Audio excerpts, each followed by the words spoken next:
ನಮಸ್ಕಾರ ಸ್ನೇಹಿತರೆ, ಎಲ್ಲರಿಗೂ ನಾವು ದಿಕ್ಸೂಚಿ ಅಕಾಡೆಮಿಗೆ ಸ್ವಾಗತ. ಇವತ್ತಿನ ಈ ಒಂದು ವಿಡಿಯೋದಲ್ಲಿ ನಾವು ಆಗಸ್ಟ್ 2025ರ ಪ್ರಮುಖವಾದ ಕರೆಂಟ್ ಅಫೇರ್ಸ್ನ ನೋಡೋಣ. ಪ್ರಮುಖವಾದ ಪ್ರಚಲಿತ ವಿದ್ಯಮಾನಗಳನ್ನು ಈ ಒಂದು ವಿಡಿಯೋದಲ್ಲಿ ಡೀಟೇಲ್ ಆಗಿ ನೋಡೋಣ ಸ್ನೇಹಿತರೆ. ಇದು ಒಂದು ಕಂಪ್ಯಾರಿಸನ್ ವಿಡಿಯೋ ಆಗಿದೆ. ಇದು ಒಂದು 3ರಿಂದ 4 ಪಾರ್ಟ್ ಆಗಿ ನಿಮ್ಮ ಮುಂದೆ ತರಲಿದ್ದೇವೆ. ಅದು ಕಂಪ್ಲೀಟ್ ಆಗಸ್ಟ್ ಮಂತಲ್ಲಿ ಇರುವಂತಹ ಎಲ್ಲ ಇಂಪಾರ್ಟೆಂಟ್ ಕರೆಂಟ್ ಅಫೇರ್ಸ್ನ ಇಂಪಾರ್ಟೆಂಟ್ ನ್ಯೂಸ್ನ ನಿಮ್ಮ ಮುಂದೆ ತರ್ತಾ ಇದ್ದೀವಿ ಸ್ನೇಹಿತರೆ. ನೀವು ಕನ್ನಡ ಹಾಗೂ ಇಂಗ್ಲಿಷ್ ಎರಡರಲ್ಲೂ ಸಹ ಈ ಮಾಹಿತಿನ ಓದ್ಬೋದು. ಈ ರೀತಿಯ ಬೈಲಿಂಗ್ಯಲ್ ಇನ್ಫಾರ್ಮೇಶನ್ ನನಗೆ ಗೊತ್ತಿರೋ ಹಾಗೆ ಕನ್ನಡದಲ್ಲಿ ಎಲ್ಲೂ ನಿಮಗೆ ಸಿಗ್ತಾ ಇಲ್ಲ. ಅದು ಸಹ ಕ್ವಾಲಿಟಿಯಾಗಿ ಇನ್ಫಾರ್ಮೇಶನ್ ನಿಮ್ಮ ಮುಂದೆ ತರ್ತಾ ಇದ್ದೀವಿ. ಹಾಗಾದರೆ ಇದುವರೆಗೂ ನವದಿಕ್ಸೂಚಿ ಅಕಾಡೆಮಿ ನೀವು ನೋಡಲಿಲ್ಲ ಅಂದರೆ ಇವತ್ತೇ ಸಬ್ಸ್ಕ್ರೈಬ್ ಮಾಡಿ, ಫಾಲೋ ಮಾಡಿ ಮತ್ತು ಸಪೋರ್ಟ್ ಮಾಡಿ. ಮತ್ತೆ ಯಾಕೆ ತಡ, ಶುರು ಮಾಡೋಣ ಆಗಸ್ಟ್ 2025ರ ಕರೆಂಟ್ ಅಫೇರ್ಸ್ ತರಗತಿಯನ್ನ. ಇವತ್ತಿನ ಮೊದಲನೇ ಕರೆಂಟ್ ಅಫೇರ್ಸ್ ಇದು ನ್ಯಾಷನಲ್ ಫಿಲ್ಮ್ ಅವಾರ್ಡ್ಸ್ಗೆ ಸಂಬಂಧಪಟ್ಟಂತಾಗಿದೆ ಸ್ನೇಹಿತರೆ. ನ್ಯಾಷನಲ್ ಫಿಲ್ಮ್ ಅವಾರ್ಡ್ಸ್ ಈ ವರ್ಷ ಕೊಟ್ಟಿರುವಂತಹ ಅವಾರ್ಡ್ ಯಾವಾಗಂದ್ರೆ 71ನೇ ಅವಾರ್ಡ್ ಆಗಿದೆ ಸ್ನೇಹಿತರೆ. ಇದು ಯಾವಾಗ ಎಸ್ಟಾಬ್ಲಿಷ್ ಆಯಿತು ಅಂತ ಹೇಳಿದ್ರೆ, ಯಾವಾಗ ಸ್ಥಾಪನೆ ಮಾಡಲಾಯಿತು ಅಂತ ಹೇಳಿದ್ರೆ 1954ರಲ್ಲಿ ಇದನ್ನ ಸ್ಥಾಪನೆ ಮಾಡಲಾಯಿತು. ಇಲ್ಲ ಅವಾಗಿಂದ ಕೊಡ್ತಾ ಬರ್ತಿದ್ದಾರೆ ಅಂತ ಹೇಳ್ಬೋದು. ಸೊ ಇದಿಷ್ಟೇ ಬ್ಯಾಕ್ಗ್ರೌಂಡ್ ಇನ್ಫಾರ್ಮೇಶನ್ ಸಾಕಾಗಲ್ಲ ಅಲ್ವಾ ಎಕ್ಸಾಮ್ ಓರಿಯೆಂಟೆಡ್. ಹಾಗಾಗಿ ಅಡಿಷನಲ್ ಆಗಿ ಬ್ಯಾಕ್ಗ್ರೌಂಡ್ ಇನ್ಫಾರ್ಮೇಶನ್ ತಿಳ್ಕೊಳ್ಳೋದು ಸಹ ಇಂಪಾರ್ಟೆಂಟ್ ಆಗಿರುತ್ತೆ. ಜಸ್ಟ್ ಈ ವರ್ಷ ಯಾರಿಗೆ ಪ್ರೈಸ್ ಸಿಕ್ತು, ಯಾವ ಹೀರೋ ಪ್ರೈಸ್ ಸಿಕ್ತು, ಯಾವ ಮೂವಿ ಪ್ರೈಸ್ ಸಿಕ್ತು ಅನ್ನೋದು ಇಂಪಾರ್ಟೆಂಟ್ ಆಗಿದ್ರೂ ಸಹ ಬ್ಯಾಕ್ಗ್ರೌಂಡ್ ತಿಳುವಂಥದ್ದು ಸಹ ಅತಿ ಮುಖ್ಯವಾಗಿರುತ್ತೆ. ಯಾರು ನೋಡ್ಕೊಳ್ಳೋಂಥಪ್ಪ ಇದನ್ನ ಅಂತ ಹೇಳಿದ್ರೆ, ಈ ಅವಾರ್ಡನ್ನು ಯಾರು ಫೆಸಿಲಿಟೇಟ್ ಮಾಡ್ತಾರಪ್ಪ ಅಂತ ಹೇಳಿದ್ರೆ ಡೈರೆಕ್ಟರೇಟ್ ಆಫ್ ಫಿಲ್ಮ್ ಫೆಸ್ಟಿವಲ್ಸ್ ಅಥವಾ ಚಲನಚಿತ್ರೋತ್ಸವಗಳ ನಿರ್ದೇಶನಾಲಯ, ಡೈರೆಕ್ಟರೇಟ್ ಆಫ್ ಫಿಲ್ಮ್ ಫೆಸ್ಟಿವಲ್ ಇದನ್ನ ನೋಡ್ಕೊಳ್ಳುತ್ತೆ. ಯಾವಾಗಿಂದ ನೋಡ್ತಾ ಇದೆ ಅಂತ ಹೇಳಿದ್ರೆ 1973ರಿಂದ. ಇದು ಭಾರತ ಸರ್ಕಾರದ ಒಂದು ನಿರ್ದೇಶನಾಲಯ.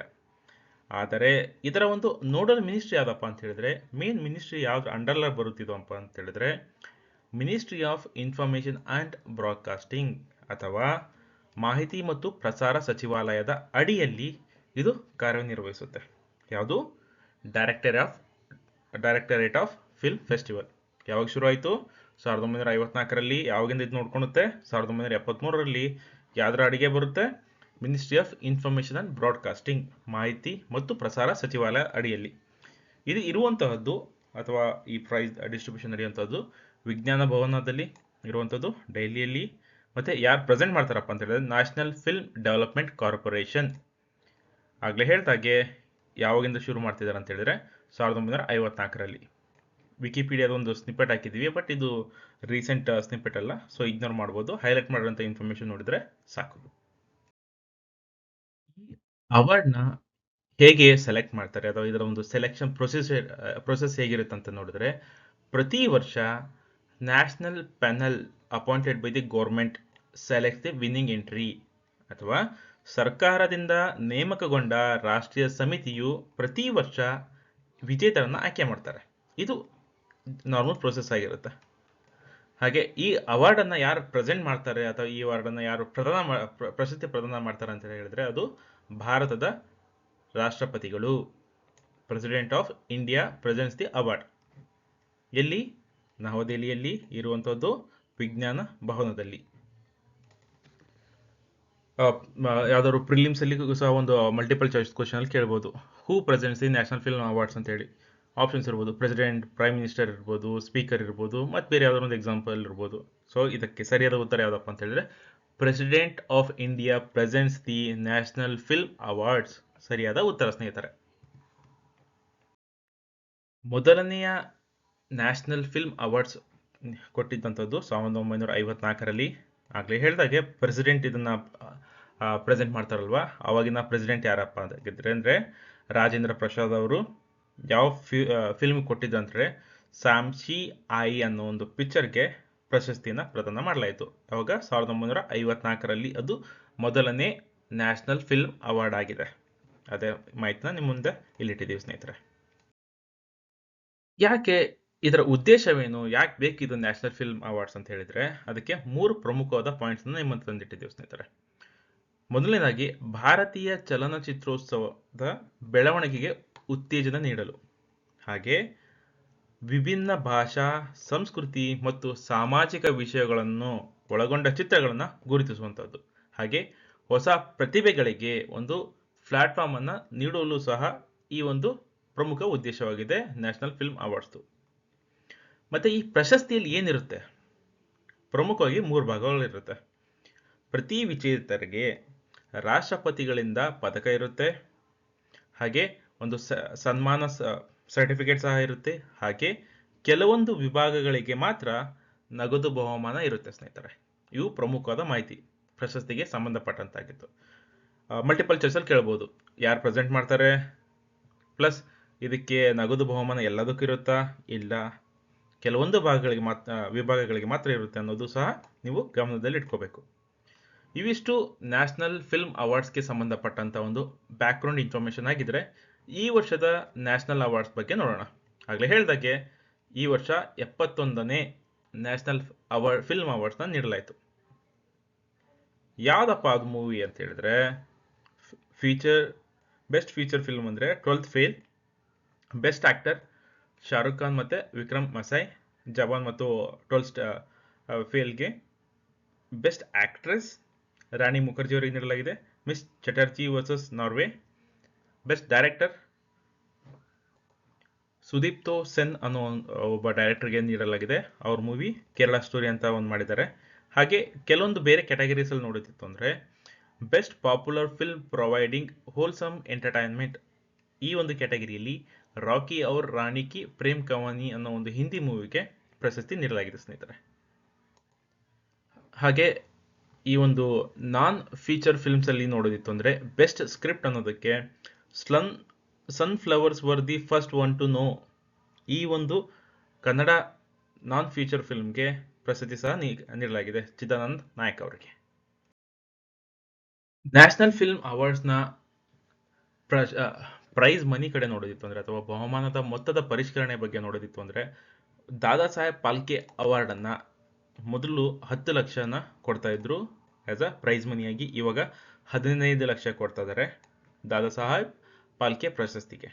ಹಾಗೆ ಸ್ವರ್ಣ ಕಮಲ ಅಥವಾ ಗೋಲ್ಡನ್ ಲೋಟಸ್, ಈ ಒಂದು ಪ್ರಶಸ್ತಿಗೆ 3 ಲಕ್ಷ ನೀಡಲಾಗುತ್ತೆ ಸ್ವರ್ಣ ಕಮಲ ಚಿನ್ನದ ಪ್ರಶಸ್ತಿಗೆ. ಹಾಗೆ ರಜತ ಕಮಲ ಅಥವಾ ಸಿಲ್ವರ್ ಲೋಟಸ್, ಈ ಒಂದು ಪ್ರಶಸ್ತಿಗೆ 2 ಲಕ್ಷ ನೀಡಲಾಗುತ್ತೆ. ಸ್ವರ್ಣ ಕಮಲಕ್ಕೆ 3, ರಜತ ಕಮಲ ಅಥವಾ ಅದು ಸಿಲ್ವರ್ ಲೋಟಸ್ ಇದಕ್ಕೆ 2, ಹಾಗೆ ದಾದಾ ಸಾಹೇಬ್ ಫಾಲ್ಕೆ ಪ್ರಶಸ್ತಿಗೆ 15 ಲಕ್ಷವನ್ನು ನೀಡಲಾಗುತ್ತೆ. ದಾದಾ ಸಾಹೇಬ್ ಫಾಲ್ಕೆ ಪ್ರಶಸ್ತಿ ಇದೊಂದು one of the prestigious award film ಫ್ರೆಟರ್ನಿಟಿಗೆ ಸಂಬಂಧಪಟ್ಟಂತಾಗಿದೆ ಸ್ನೇಹಿತರೆ. ಕಮೆಂಟ್ ಬಾಕ್ಸಲ್ಲಿ ತಿಳಿಸಿ, ಯಾಕೆ ಈ ಒಂದು ಪ್ರಶಸ್ತಿಯನ್ನು ದಾದಾ ಸಾಹೇಬ್ ಫಾಲ್ಕೆ ಅವರ ಹೆಸರಲ್ಲಿ ನೀಡಲಾಗ್ತಿದೆ ಅಂತ ಒಂದು ಕಮೆಂಟಲ್ಲಿ ತಿಳಿಸಿ ಸ್ನೇಹಿತರೆ. ಆಗಲೇ ಹೇಳಿದಾಗೆ ಇದರ ಒಂದು ಪ್ರೈಸ್ ಮನಿಯನ್ನು 10 ರಿಂದ 15 ಲಕ್ಷಕ್ಕೆ ಇನ್ಕ್ರೀಸ್ ಮಾಡಲಾಗಿದೆ. ಸ್ವರ್ಣ ಕಮಲ ಅಥವಾ ಗೋಲ್ಡನ್ ಲೋಟಸ್ನ 2.5 ಲಕ್ಷದಿಂದ 3 ಲಕ್ಷಕ್ಕೆ, ಹಾಗೆ ರಜತ ಕಮಲ ಅಥವಾ ಸಿಲ್ವರ್ ಲೋಟಸ್ ಇದನ್ನು 50,000ದಿಂದ 2 ಲಕ್ಷಕ್ಕೆ ಹೆಚ್ಚನೆ ಮಾಡಲಾಗಿದೆ ಸ್ನೇಹಿತರೆ. ಈ ಒಂದು ಕರೆಂಟ್ ಅಫೇರ್ಸ್ ಅಥವಾ ನ್ಯಾಷನಲ್ ಫಿಲ್ಮ್ ಫೆಸ್ಟಿವಲ್ಗೆ ಸಂಬಂಧಪಟ್ಟಂತಹ ಒಂದು ಕ್ವಿಕ್ ಮಲ್ಟಿಪಲ್ ಚಾಯ್ಸ್ ಕ್ವಶನ್ನ ನಾವು ಮುಂದೆ ನೋಡೋಣ. ಇವತ್ತಿನ ಪ್ರಶ್ನೆ ಸ್ನೇಹಿತರೆ, which Kannada film won the best script award at the 71st national film award? 71ನೇ ರಾಷ್ಟ್ರೀಯ ಚಲನಚಿತ್ರ ಪ್ರಶಸ್ತಿಗಳಲ್ಲಿ ಅತ್ಯುತ್ತಮ ಚಿತ್ರಕಥೆ ಪ್ರಶಸ್ತಿಯನ್ನ ಗೆದ್ದ ಕನ್ನಡದ ಚಿತ್ರ ಯಾವುದು ಅಂತ ಪ್ರಶ್ನೆ ಇದೆ. ಕಮೆಂಟಲ್ಲಿ ತಿಳಿಸಿ ಸ್ನೇಹಿತರೆ. Options: Kantara, KGF 2, sunflower was the first one to know. ಮೇಲೇನ ಯಾವುದೂ ಅಲ್ಲ. ಇವು 4 ಆಪ್ಷನ್ ಆಗಿದೆ. ಇದರ ಸರಿಯಾದ ಉತ್ತರ ಸ್ನೇಹಿತರೆ option B, sunflower was the first one to know ಅನ್ನೋದು ಇದರ ಒಂದು ಸರಿಯಾದ ಉತ್ತರ ಸ್ನೇಹಿತರೆ. ಎರಡನೇ ಕರೆಂಟ್ ಅಫೇರ್ಸ್ ಅಥವಾ ತುಂಬಾನೇ ಇಂಪಾರ್ಟೆಂಟ್ ಕರೆಂಟ್ ಅಫೇರ್ಸ್, ಅದು ನಮ್ಮ ಕರ್ನಾಟಕಕ್ಕೆ ಸಂಬಂಧಪಟ್ಟಂತಾಗಿದೆ. ಯಾವಪ್ಪ ಇದು ನ್ಯೂಸ್ ಅಂತ ಹೇಳಿದ್ರೆ, ಕ್ವಾಂಟಮ್ ಮಿಷನ್ ಅನ್ನೋದ್ರ ಬಗ್ಗೆ ಈ ಒಂದು ನ್ಯೂಸಲ್ಲಿದೆ ಸ್ನೇಹಿತರೆ. ಯಾಕೆ ಇದು ನ್ಯೂಸಲ್ಲಿದೆ ಅಂತ ಹೇಳಿದ್ರೆ, ಫಸ್ಟ್ ಕ್ವಾಂಟಮ್ ಮಿಷನ್ ಅಂದ್ರೆ ಅಂತ ನೋಡೋಣ. ಕರ್ನಾಟಕದ ಮುಖ್ಯಮಂತ್ರಿಗಳಾದಂತಹ ಸಿದ್ದರಾಮಯ್ಯ ಅವರು ಹೇಳಿರುವಂತಹ ಸ್ಟೇಟ್ಮೆಂಟ್ ಪ್ರಕಾರ ಇಲ್ಲಿ ನೋಡಿ, ಸ್ಟಾರ್ಟ್ಅಪ್ಗಳ ಬೆಳವಣಿಗೆಗೆ ನೆರವು ನೀಡಲು ಕ್ವಾಂಟಮ್ ವೆಂಚರ್ ಕ್ಯಾಪಿಟಲ್ ಫಂಡ್ ಪ್ರಾರಂಭಿಸಲಾಗುವುದು. ಅಂತಾರಾಷ್ಟ್ರೀಯ ಸಂಸ್ಥೆಗಳ ಸಹಯೋಗದಂತೆ ಕ್ರಮಗಳಿಂದಾಗಿ ಕರ್ನಾಟಕ ರಾಜ್ಯವು ಜಾಗತಿಕ ಕ್ವಾಂಟಮ್ ಕೇಂದ್ರ ಮಾಡಲಾಗುವುದು. ಮತ್ತೆ 2035ರ ವೇಳೆಗೆ ಸುಮಾರು 10,000 ಉದ್ಯೋಗ ಸೃಷ್ಟಿ ಮಾಡಿ ಬೆಂಗಳೂರನ್ನು ಏಷ್ಯಾದ ಕ್ವಾಂಟಮ್ ರಾಜಧಾನಿ ಮಾಡುವ ಗುರಿ ಸರ್ಕಾರ ಹೊಂದಿದೆ. ಇದಕ್ಕೆ 1,75 ಲಕ್ಷ ಕೋಟಿ ಮೌಲ್ಯದ ಕ್ವಾಂಟಮ್ ಆರ್ಥಿಕತೆ ಸೃಷ್ಟಿಸಲಾಗುತ್ತದೆ ಅಂತ ಸಹ ಅಂದಾಜು ಮಾಡಲಾಗಿದೆ. ಈ ಒಂದು ಕ್ವಾಂಟಮ್ ಇಂಡಿಯಾ ಕಾನ್ಫರೆನ್ಸ್ 2025ರಲ್ಲಿ ನಡೆದಂತಹ ಅಥವಾ ನಡೀತಿರುವಂತಹದ್ದು. This is the first international quantum technology focused summit to be organised in India. ಮೊದಲ ರಾಷ್ಟ್ರೀಯ ಕ್ವಾಂಟಮ್ ತಂತ್ರಜ್ಞಾನ ಕೇಂದ್ರಿತ ಶೃಂಗಸಭೆಯಾಗಿದೆ. ಎಲ್ಲಿ ನಡೀತಿದ್ದು ಅಂದ್ರೆ ಬೆಂಗಳೂರಲ್ಲಿ. ಇದನ್ನ ಯಾರು ಇನಾಗ್ರೇಟ್ ಮಾಡಿದ್ರು ಅಂದ್ರೆ chief minister of Karnataka Siddaramaiah ಅವರು. ಏನು ಈ ವರ್ಷದ ಅಥವಾ ಈ ಒಂದು ಕಾನ್ಫರೆನ್ಸ್ ನ ಥೀಮ್ ಏನಪ್ಪಾ ಅಂತ ಹೇಳಿದ್ರೆ, building a quantum ecosystem qubits to the society. Quantum ಪರಿಸರ ವ್ಯವಸ್ಥೆಯನ್ನು ನಿರ್ಮಿಸುವುದು ಕ್ಯೂಬಿಟ್ಗಳಿಂದ ಸಮಾಜದವರೆಗೆ. ಇದು ಒಂದು ಕ್ವಾಂಟಮ್ ಇಂಡಿಯಾ ಕಾನ್ಫರೆನ್ಸ್ ನ ಒಂದು ಕ್ವಿಕ್ ಇನ್ಫಾರ್ಮೇಶನ್ ಆಗಿದೆ ಸ್ನೇಹಿತರೆ. ಮುಂದೆ ನೋಡೋಣ ಏನಿದು ಕ್ವಾಂಟಮ್ ಇಂಡಿಯಾ ಕಾನ್ಫರೆನ್ಸ್, ಯಾಕೆ ಬೇಕಾಗಿದೆ, ಯಾಕೆ ಈ ಒಂದು ಹೆಸರಿದೆ ಅನ್ನೋದು ಸಹ ಮುಂದೆ ನೋಡೋಣ. ಹಾಗೆ ಕೆಲವೊಂದು ಟರ್ಮಿನಾಲಜಿ ಸಹ ನೀವು ನೆನಪಿಟ್ಕೊಂಡ್ರೆ ತುಂಬಾನೇ ಹೆಲ್ಪ್ ಆಗುತ್ತೆ.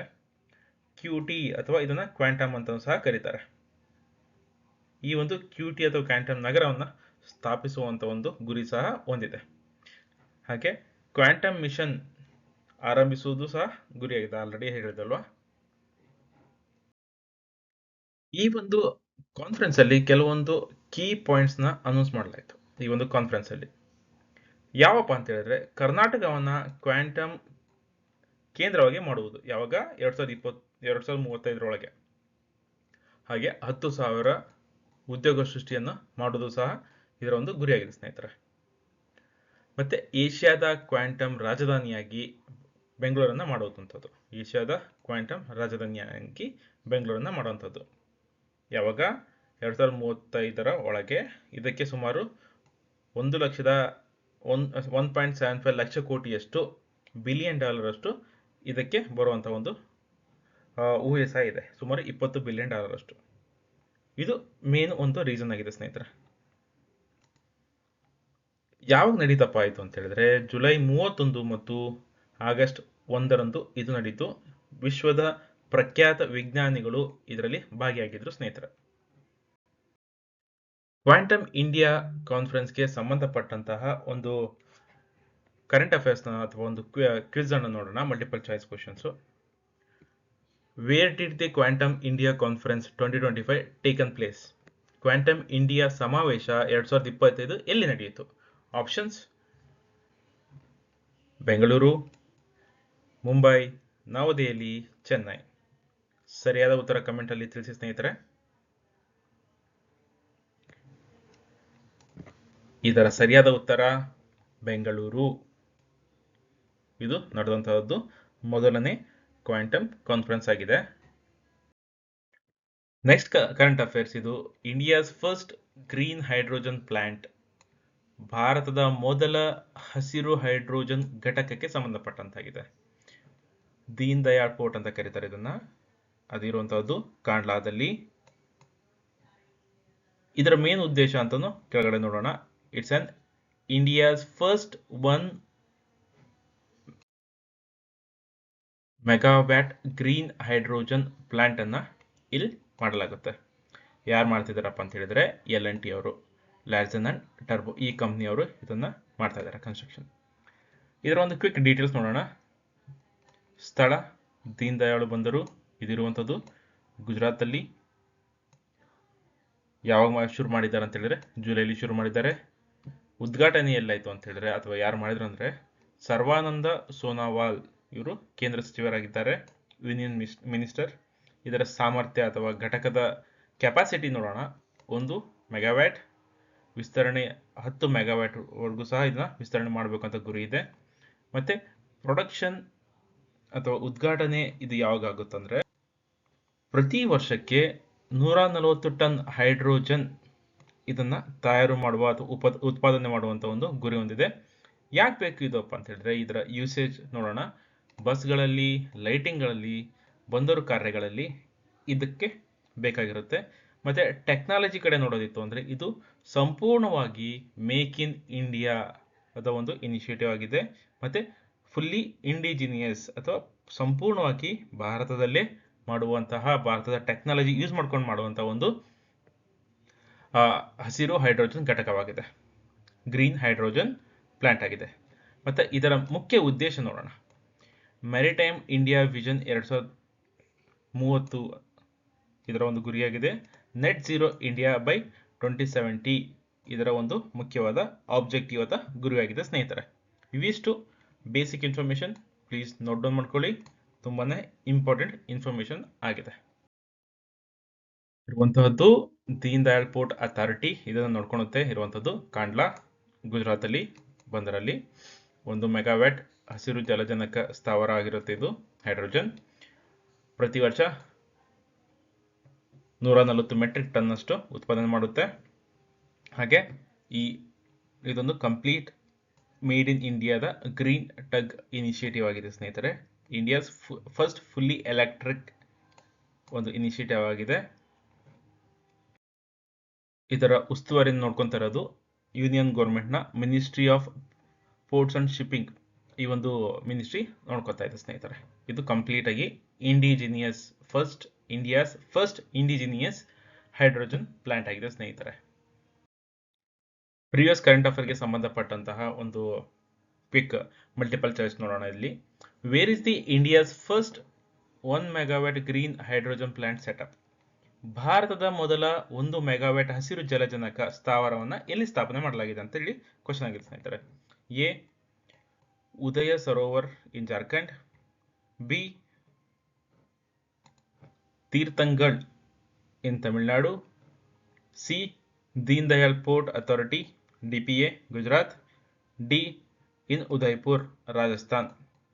ಸರಿಯಾದ ಉತ್ತರವನ್ನು ಕಮೆಂಟ್ ಅಲ್ಲಿ ತಿಳಿಸಿ ಸ್ನೇಹಿತರೆ.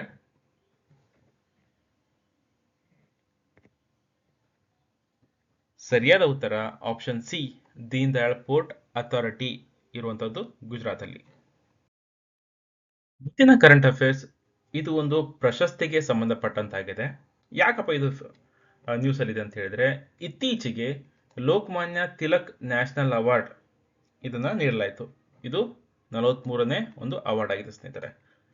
43rd Lokmanya Tilak national award ಅಥವಾ 43ನೇ ಲೋಕಮಾನ್ಯ ತಿಲಕ್ ರಾಷ್ಟ್ರೀಯ ಪ್ರಶಸ್ತಿಯ ಇದನ್ನ ಯಾರಿಗೆ ನೀಡಲಾಯಿತು ಅಂದ್ರೆ, ಇಲ್ಲಿ ಫೋಟೋದಲ್ಲಿ ನೋಡ್ತಾ ಇರಬಹುದು, ಶ್ರೀ ನಿತಿನ್ ಗಡ್ಕರಿ ಅವರಿಗೆ ನೀಡಲಾಯಿತು.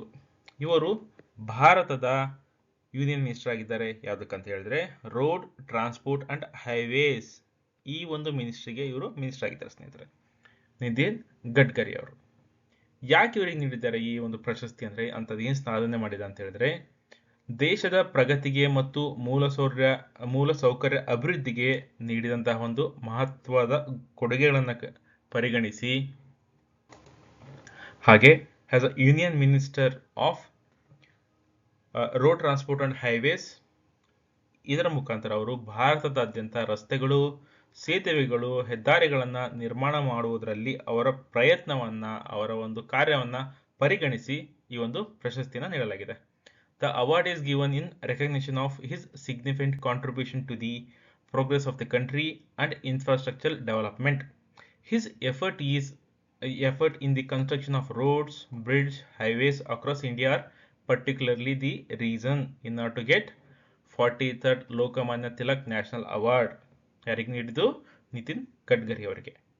ಯಾರು ನೀಡ್ತಾರಪ್ಪ ಇದು ಅಂತ ಹೇಳಿದ್ರೆ, ಅದೊಂದು ಟ್ರಸ್ಟ್ ಇದೆ, ಅದೇ the Lokmanya Tilak memorial trust, Lokmanya Tilak ಸ್ಮಾರಕ ಟ್ರಸ್ಟ್ ಇದೆ. ಇದು 1983ರಿಂದ ಪ್ರತಿ ವರ್ಷ ಈ ಒಂದು ಪ್ರಶಸ್ತಿಯನ್ನು ನೀಡ್ತಾ ಬಂದಿದೆ. ಇದು ಇರುವಂತಹದ್ದು ಪುಣೆಯಲ್ಲಿ, ಈ ಒಂದು ಟ್ರಸ್ಟ್ ಇರುವಂತಹದ್ದು ಪುಣೆಯಲ್ಲಿ. ತಿಲಕರ ಒಂದು ಪುಣ್ಯತಿಥಿಯ ಅಂಗವಾಗಿ ಆಗಸ್ಟ್ 1ರಂದು ಪ್ರತಿ ವರ್ಷ ನೀಡಲಾಗುತ್ತೆ. ಏನಿರುತ್ತಪ್ಪ ಇಲ್ಲಿ ಅಂತ ಹೇಳಿದ್ರೆ, ಈ ಪ್ರಶಸ್ತಿಯಲ್ಲಿ ಕ್ಯಾಶ್ ಪ್ರೈಸ್ 1 ಲಕ್ಷ ಇರುತ್ತೆ, ಒಂದು ಮೊಮೆಂಟೋ ಇರುತ್ತೆ, ಸ್ಮರಣಿಕೆ ಇರುತ್ತೆ, ಹಾಗೆ ಒಂದು ಸರ್ಟಿಫಿಕೇಟ್ ಇರುತ್ತೆ. ಇವಿಷ್ಟು 43ನೇ ಲೋಕಮಾನ್ಯ ತಿಲಕ್ ರಾಷ್ಟ್ರೀಯ ಪ್ರಶಸ್ತಿಯ ಒಂದು ಹೈ ಲೆವೆಲ್ ಇನ್ಫಾರ್ಮೇಷನ್ ಆಗಿದೆ ಸ್ನೇಹಿತರೆ. ಎಕ್ಸಾಮ್ ಓರಿಯೆಂಟೆಡ್ ಇನ್ಫಾರ್ಮೇಷನ್ ಆಗಿದೆ ನಿಮ್ಮ ಮುಂದೆ ನವದಿಕ್ಸೂಚಿ ಅಕಾಡೆಮಿ ತಂದಿದೆ ಸ್ನೇಹಿತರೆ. ಇದುವರೆಗೂ ನೀಡ್ತಿರುವಂಥ ಈ ಮಾಹಿತಿಗಳು ನಿಮಗೆ ಇಷ್ಟವಾದಲ್ಲಿ ದಯವಿಟ್ಟು ನಿಮ್ಮ ನವದಿಕ್ಸೂಚಿ ಅಕಾಡೆಮಿನ ಸಬ್ಸ್ಕ್ರೈಬ್ ಮಾಡಿ, ಸಪೋರ್ಟ್ ಮಾಡಿ, ಶೇರ್ ಮಾಡಿ.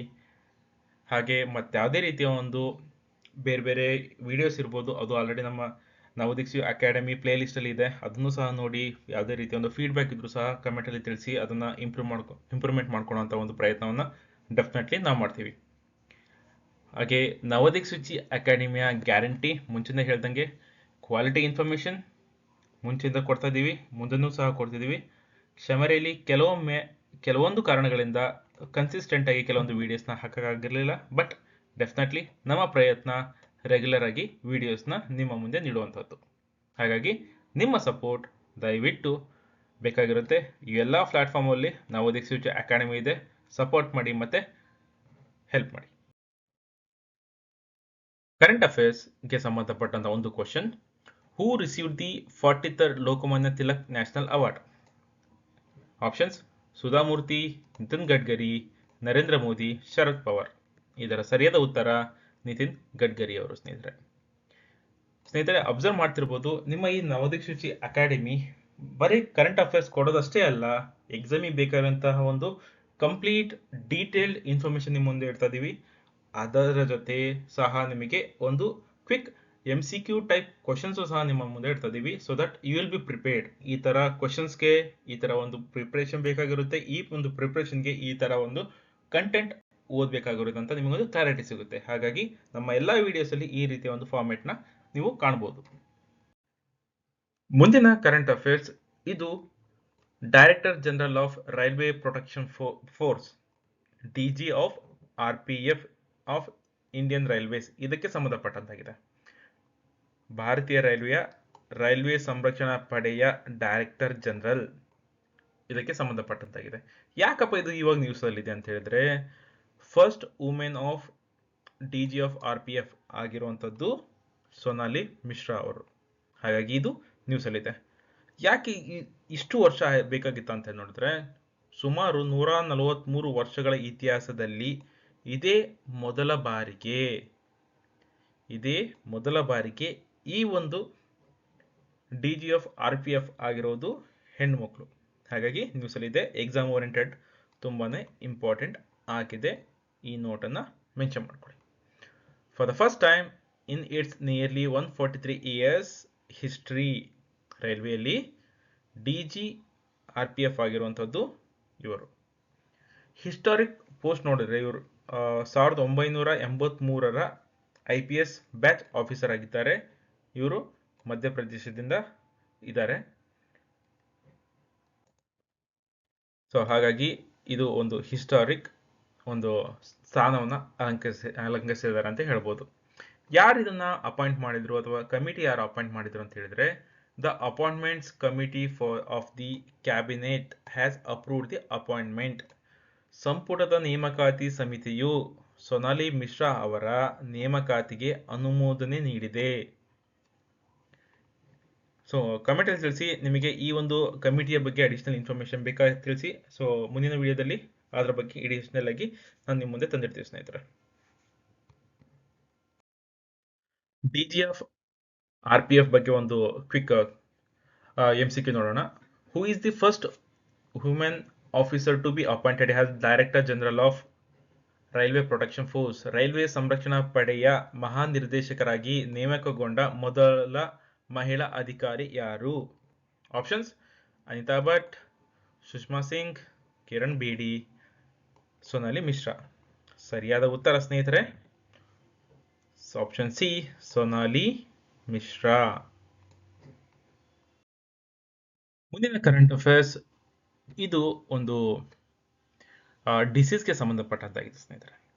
ಯಾವ್ದಪ್ಪ ಇದು ಡಿಸೀಸ್ ಅಂತ ಹೇಳಿದ್ರೆ, ಸ್ಲೀಪಿಂಗ್ ಸಿಕ್ನೆಸ್. ನೀವು ಅನುಮಾನ ಪಡ್ತಿರೋದು ಮಲಗೋದು ಕೂಡ ಒಂದು ಸಿಕ್ನೆಸ್ ಅಂತ ಹೇಳಿ. ಹೌದು, ಇದು ಒಂದು ರೀತಿಯ ಡಿಸೀಸ್ ಆಗಿದೆ, ಸ್ಲೀಪಿಂಗ್ ಸಿಕ್ನೆಸ್. ಯಾಕಿದೆ ನ್ಯೂಸಲ್ಲಿ ಇದೆ ಅಂತ ಹೇಳಿದ್ರೆ, ಇತ್ತೀಚೆಗೆ ಗುಯೆನಾ ದೇಶ ಇದನ್ನ ಎಲಿಮಿನೇಟ್ ಮಾಡ್ತು 2025ರಲ್ಲಿ. ಅದಕ್ಕೂ ಮುಂಚೆ ಟಾಗೋ, ಮತ್ತು ಈ ಒಂದು ಸ್ಟೇಟು ಕಂಟ್ರಿ, ಹಾಗೆ ಬೆನಿನ್, ಇಕ್ವೆಡೋರಿಯಲ್, ಗ್ಯುಯೆನಾ, ಉಗಾಂಡ, ಘಾನಾ, ಚಾಂತ್ 2024ರಲ್ಲಿ ಇವೆಲ್ಲವನ್ನು ಎಲಿಮಿನೇಟ್ ಮಾಡ್ತಾರೆ. ಇತ್ತೀಚೆಗೆ ಮಾಡಿದ್ದು ಗುಯೆನಾ. ಏನಪ್ಪ ಇದು ಡಿಸೀಸ್ ಅಂತ ನೋಡೋಣ. ಟೆಟ್ಸೆ ಹುಳಗಳಿಂದ ಹರಡುವ ಪ್ರಾಣಘಾತಕ ರೋಗವಾಗಿದೆ ಈ ಒಂದು sleeping sickness. A deadly disease spread by tsetse flies in Africa. ಹಾಗಾಗಿ ಎಲ್ಲ ಒಂದು ದೇಶಗಳು ನೋಡಿದ್ರೆ ಇವೆಲ್ಲ ಆಫ್ರಿಕನ್ ಕಂಟ್ರೀಸ್ ಆಗಿದೆ ಸ್ನೇಹಿತರೆ.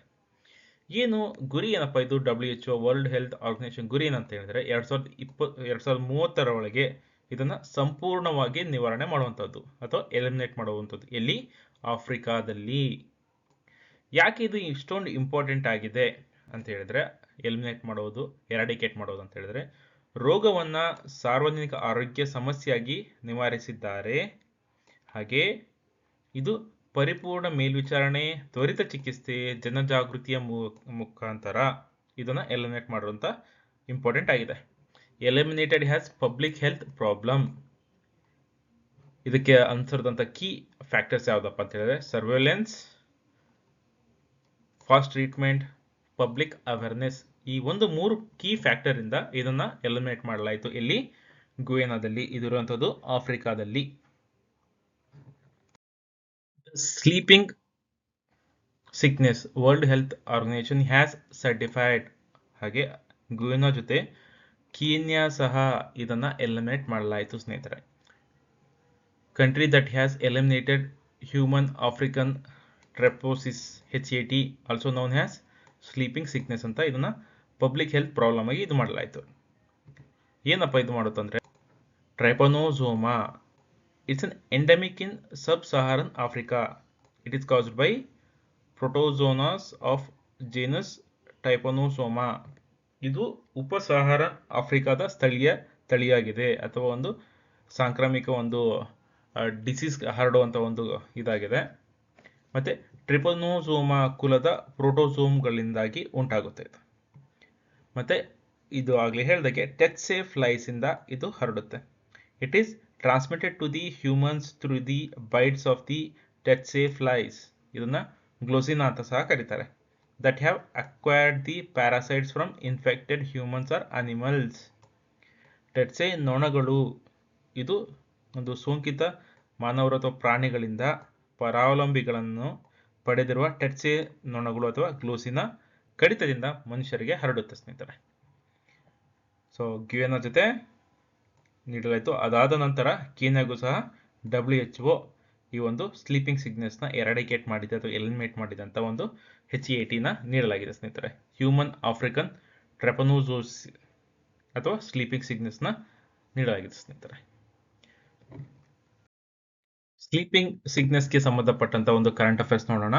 WHO has declared Kenya free from which disease in 2025? ಸರಿಯಾದ ಉತ್ತರ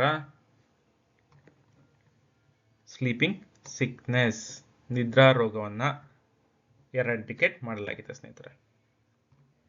ಇವಿಷ್ಟು ಇವತ್ತಿನ ಈ ಕರೆಂಟ್ ಅಫೇರ್ಸ್ಗೆ ಸಂಬಂಧಪಟ್ಟಂತಹ ಡೀಟೇಲ್ಡ್ ಇನ್ಫಾರ್ಮೇಶನ್ ನಿಮ್ಮ ಮುಂದೆ ನವೋದಿಕ್ ಸ್ವಿಚಿ ಅಕಾಡೆಮಿ ತಂದಿದೆ ಸ್ನೇಹಿತರೆ.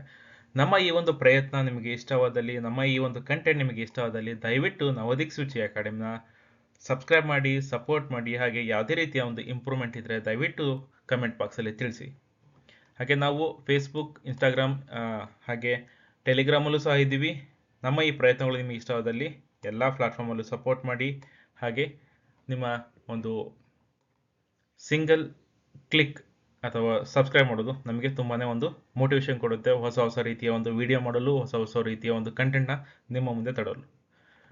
ಮತ್ತಾಕೆ ತಡ, ನಮ್ಮ ಚಾನಲ್ ಇರುವಂತಹ ಹಲವಾರು ವಿಡಿಯೋಸ್ಗಳನ್ನು, ಕ್ವಾಲಿಟಿ ಇನ್ಫಾರ್ಮೇಷನ್ನ ಇವಾಗ ಹೋಗಿ ನೋಡಿ ಸಪೋರ್ಟ್ ಮಾಡಿ. ಧನ್ಯವಾದಗಳು. All the best. Jai Hind, Jai Karnataka ಮಾತೆ.